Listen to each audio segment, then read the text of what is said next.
Hi everyone, and welcome to your first episode of Rapid Links for Millburn High School Adventure Education Quarter 3 classes. These Rapid Link videos are designed to serve as a connector between the classroom instruction and the parent community on the outside. We hope you enjoy the videos and you find them intriguing and very entertaining. Week 1 in Adventure Education class was designated for icebreakers and team builders designed to get students up and talking with each other in an attempt to build better relationships for the marking period and hopefully beyond at Millburn High School. Students were introduced early on to our class philosophy, Ubuntu.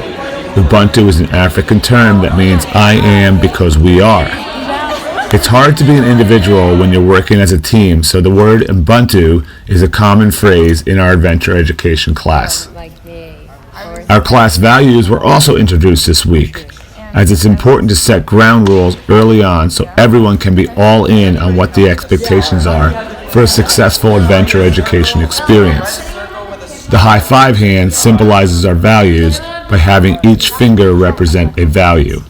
The thumb represents being on board with trying your best, being on board with trying new activities, being on board with making new friends.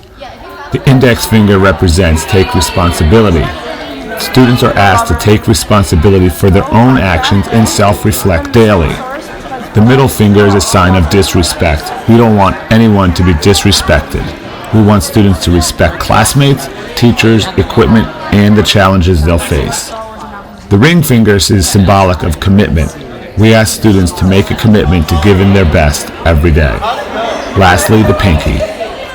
Most likely to get hurt. The pinky is symbolic of safety.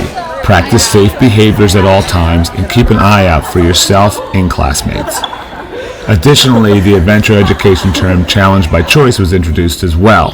Students concluded week 1 in adventure education by filling out exit tickets as a form of self-evaluation. Next week in adventure education, we'll go into problem solving and trust building.